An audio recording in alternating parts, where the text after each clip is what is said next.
आनंद तुम्हारी जिंदगी में अपने आप ही हो जाएगा। तुमको उसके लिए कोई और प्रयास नहीं करना पड़ेगा। सत्य के पीछे मन को लगा दो तो आनंद अपने आप आ जाएगा। सच्चिदानंद विश्वोत्पत्त्यादि हेतवे, जो जगत की उत्पत्ति, स्थिति और विनाश के हेतु है। आज कई सारे लोगों ने भगवान को भी बड़े हल्के में ले लिया, भगवान के काम को भी हल्के में ले लिया। वो सर्वशक्तिमान है महाराज। विश्वोत्पत्त्यादि हेतवे, जो इस जगत की उत्पत्ति, एक इशारे पर जगत का जन्म, सबका जन्म, सबकी स्थिति, चलना उठना बैठना, और जिसके एक इशारे पे कब किसका जीना और कब किसका मरना तय है, उस सर्वशक्तिमान भगवान की कथा को हम यहाँ सुनने के लिए बैठे हैं। कई सारे लोग कहें अरे हमने तो खूब कथा सुनी, इच्छा पूरी नहीं हो। तुम जानो तो सही पहले, कैसे पूरी नहीं होगी, कैसे तुम्हारी नहीं सुनेगा भगवान। पहले तुमको उस चीज की जानकारी तो होनी चाहिए। बिना जाने करोगा तो कई की भी चीज असर करवा वाली, जानना बड़ा जरूरी है। ज्ञान होना बहुत आवश्यक है, पहली बात। हाँ, ज्ञान भी कौन सा, कई लोगों ने ज्ञान को क्या रूप दे दिया कि मंत्र याद हो तो ज्ञानी, जिनको मंत्र तंत्र याद हो वो ज्ञानी। हाँ, मंत्र तंत्र कहाँ उसके यहाँ चलते हैं। शबरी कहाँ वेद पुराण पढ़ी, शबरी जी ने कोई वेद पुराण पढ़ा था क्या? किनके यहाँ पढ़ने गई? कुछ नहीं किया, लेकिन फिर भी शबरी जी ज्ञानी है। क्यों? मुझे अच्छी तरह याद है, यहाँ जब कथा हुई थी और एक चौपाई मैंने गाई थी और कलाकार बाबूजी नहीं बैठे, कहाँ गए? मैंने एक चौपाई सुनाई थी और उनने उसकी बड़ी फिर बाद में चर्चा भी करी थी, और मुझे अब तक उस चौपाई का ध्यान है। आप सुने कि ज्ञानी कौन है? जो अच्छी बातें करता हो वो ज्ञानी नहीं है, जिसने 10-20 किताब पढ़ ली हो वो ज्ञानी नहीं है, जिसको मंत्र तंत्र आते हो वो ज्ञानी नहीं है। ज्ञानी कौन है? ज्ञानी कौन है संसार में? सबसे बड़ा ज्ञानी कौन, ये बताया कि राम ही केवल प्रेम प्यारा, राम ही केवल प्रेम प्यारा, जान लेव जो जाननिहारा, जान लेव जो।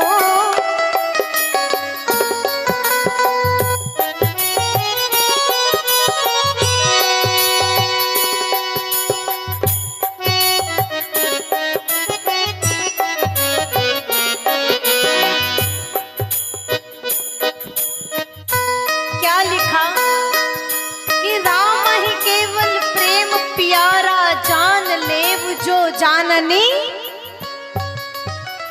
सबसे बड़ा ज्ञानी वो है जिसने इस बात को जान लिया कि राम से शक्तिशाली कोई नहीं है। वो राम को तो जानती थी ना, वेद मंत्र नहीं जानती थी, लेकिन जिसने वेद शास्त्र बनाए उसको बनाने वाले श्री रामचंद्र जी को शबरी जानती थी, इसलिए वो ज्ञानी है। आज कई लोग सब जान रहे और राम जी के नहीं जान रहे, भी काहे का ज्ञानी? वो कौन से भगत?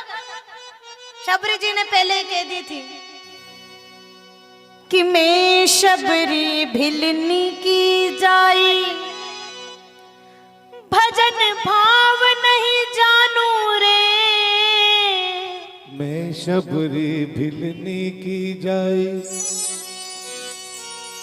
भजन भाव नहीं जानो रे। हे प्रभु, लोग कहते कि भजन करो तो भगवान प्रसन्न हो, अरे भी भजन करनो तुम्हारे याद ही नहीं।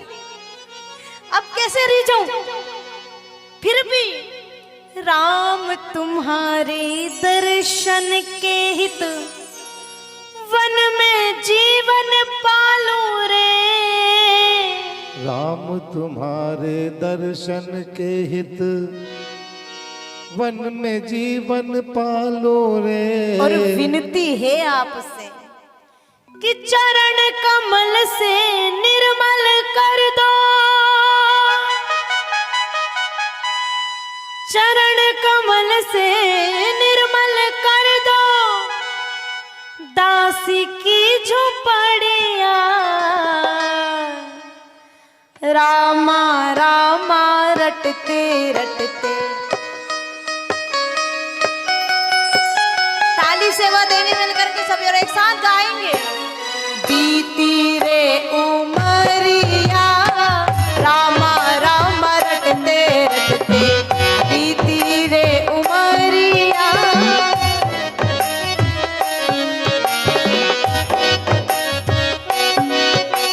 रघुकुल नंदन कब आओगे, रघुकुल नंदन कब आओगे, रघुकुल नंदन कब आओगे, रघुकुल नंदन कब आओगे। दासी की झोपड़िया, रामा रामा रटते रटते, बीती रे उमरिया।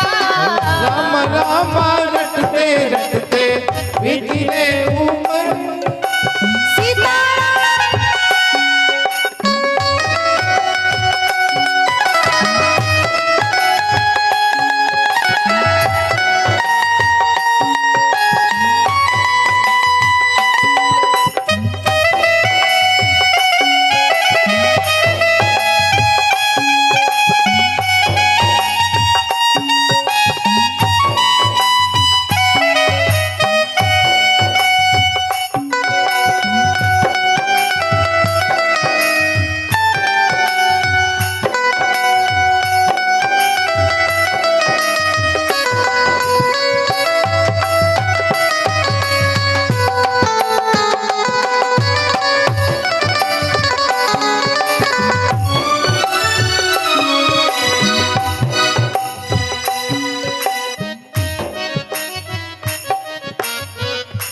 और देखो, भगवान को बुलाने की बात है, शबरी जैसा भाव हृदय में लाना पड़ेगा, तब कहीं श्री राम जी आएंगे। और पहले कहा न, यही सब ग्रंथ कहते हैं, यही सब संत कहते हैं, न जाने कौन से गुण पर दया निधि रीझ जाते हैं। तो खाली बेटबा से काम नहीं चलेगा। और यामत को कि अभी तो शुरुआत है, धीरे धीरे श्री गणेश तो अच्छा होना चाहिए नहीं। बीच का दिन में सुस्त बैठोगा तो कई बात नहीं, पर कम से कम पहला दिन में तो जोश बताओ। आगे की आगे देखेंगे अपन। और खाली गाने ताली से काम नहीं चले, भगवान का भजन है, कहीं का उठ के पाँव भी फेर लो तो मना नहीं कर रहा है। तो भगवान के भजन है, जोरदार ताली से मिलकर गाएंगे। हो राम आएंगे आएंगे, राम आएंगे,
क्या क्या तैयारी है। राम आएंगे तो पलना झुलाऊंगी, राम आएंगे तो पलना झुलाओगे, मीठे मीठे में तो भजन सुनाऊंगी, मीठे मीठे में तो भजन सुनाओगे। हो मेरी जिंदगी के सारे दुख कट जाएंगे, राम आएंगे। ओ मेरी जोगनी के भाग आज खुल जाएंगे, राम आएंगे।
वन में जाके रास्ता साफ कर आते हो, अपने प्रभु के खातिर वन से चुन चुन के फल लाती हूँ, अपने प्रभु के खातिर वन से चुन चुन के फल लाते हो।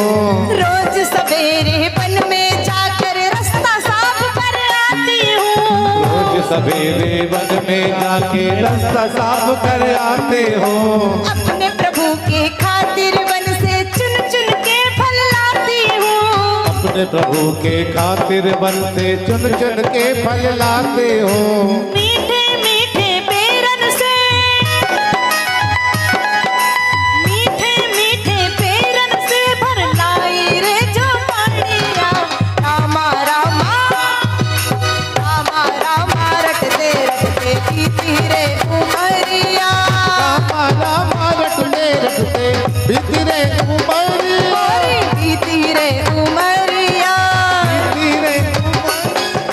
बीती रे उमरिया। रामा रामा रटते रटते बीती रे, क्या जीवन जिया शबरी ने भी, कितना आनंद लिया होगा, कितना सुख भोगा होगा।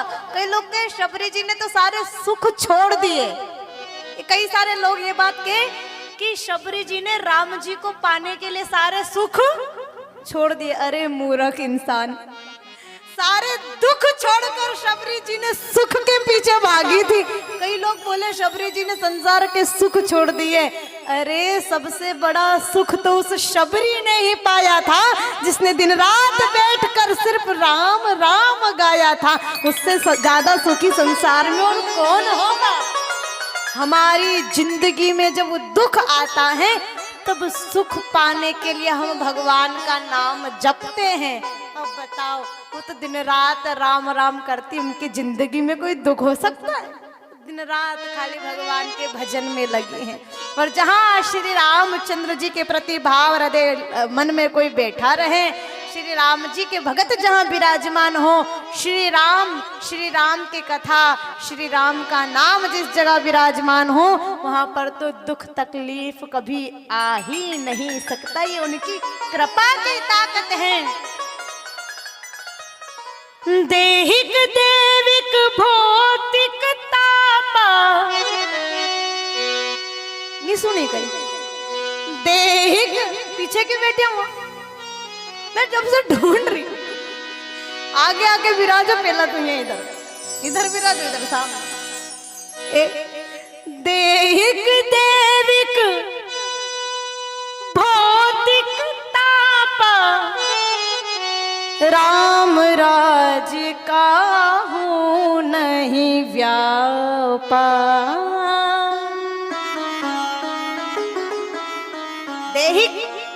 देविक भौतिक तापा राम राज का हूँ नहीं। जहाँ श्री रामचंद्र जी का राज हो वहाँ देहिक देविक भौतिक तीनों प्रकार के कष्ट समाप्त हो जाते हैं। और ऐसे ही श्रीमद् भागवत कथा, कई सारे लोग राम कृष्ण में फर्क करते, भागवत रामायण में फर्क करते हैं, दोनों एक ही हैं। मानस में लिखा देहिक देविक भौतिक तापा राम राज काहू नहीं व्यापा, वही श्रीमद् भागवत में है कि सच्चिदानंद रूपाय विश्वोत्पत्त्यादि हेतवे और तापत्रय विनाशाय श्री कृष्णाय वयम नमः। तीनों प्रकार के तापों को हरने वाले श्री कृष्ण चंद्र भगवान हैं और उन्हीं की मंगलमय पावन कथा श्रीमद् भागवत कथा है, जिसको हम सभी नमस्कार करते, प्रणाम करते हैं। श्री कृष्णाय वयम, वयम का अर्थात हम सब। अहम नुमानी का अहम मतलब मैं खुद, और अहम नहीं, वयम नुमा अर्थात हम सब प्रणाम करते हैं। हमारा सनातन धर्म, हमारी सनातन संस्कृति हमको यही सिखाती है। एक दो की बात नहीं, हम पूरे संसार को साथ लेकर के चलते हैं। सबके कल्याण की भावना हमारा सनातन धर्म हमको सिखाता। हम कष्ट में तो किसी को देख ही नहीं सकते। हमारा तो क्या, हमारा धर्म ही क्या है कि दया धर्म को मूल है। कई सारे लोगों ने कहा कि सनातनियों की बहुत बुरी आदत है, मन पड़े हो पे दया कर जाए। अरे दादा, दया करना हमको किसी ने सिखाया थोड़ी है। जो धर्म को मानेगा वो तो दया करेगा ही।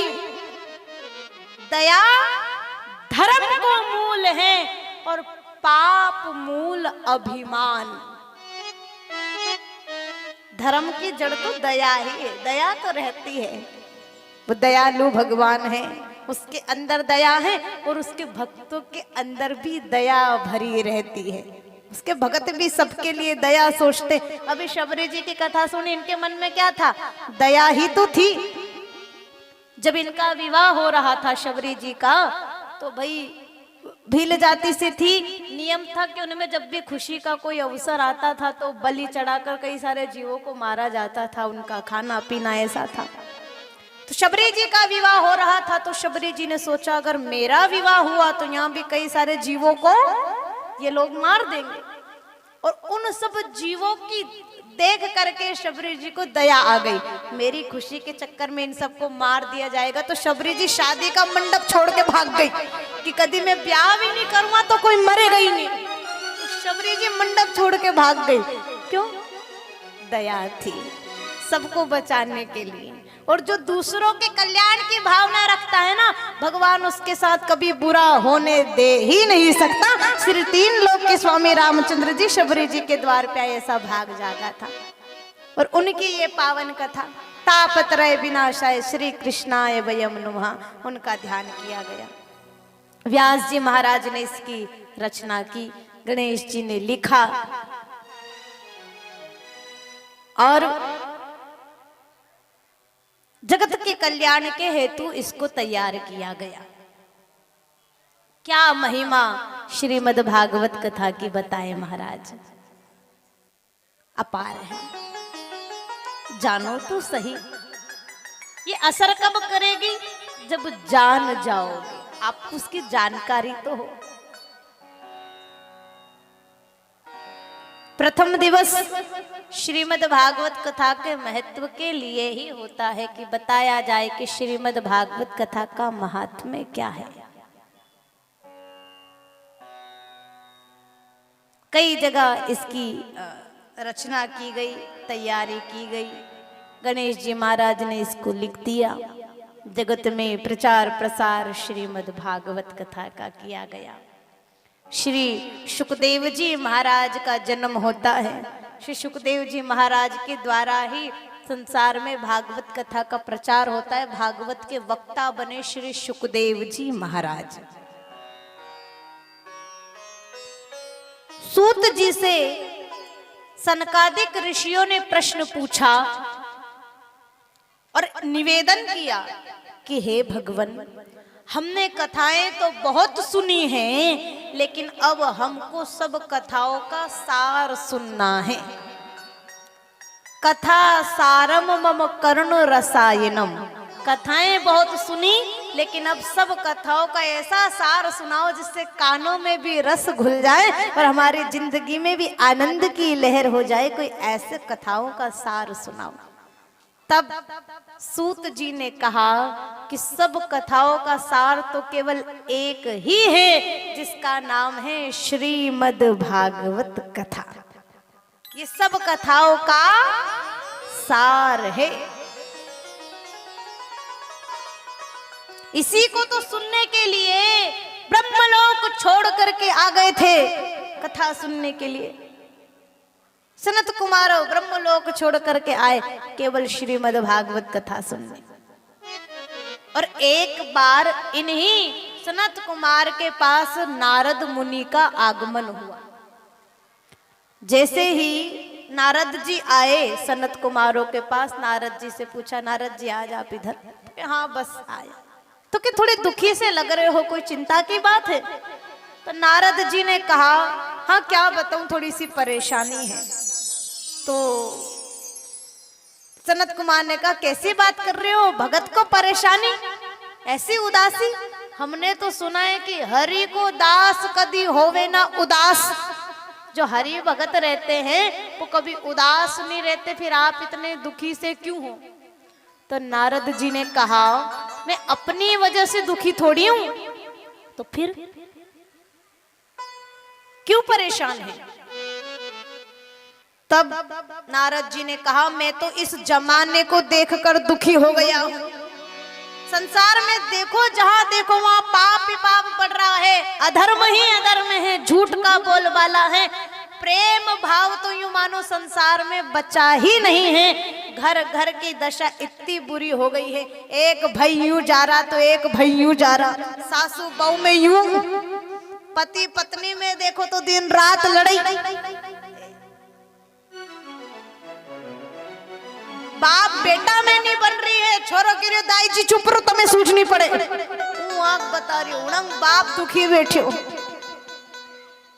कर्मचारी और अधिकारी में नहीं बन रही है, नौकर और सेठ में नहीं बन रही है।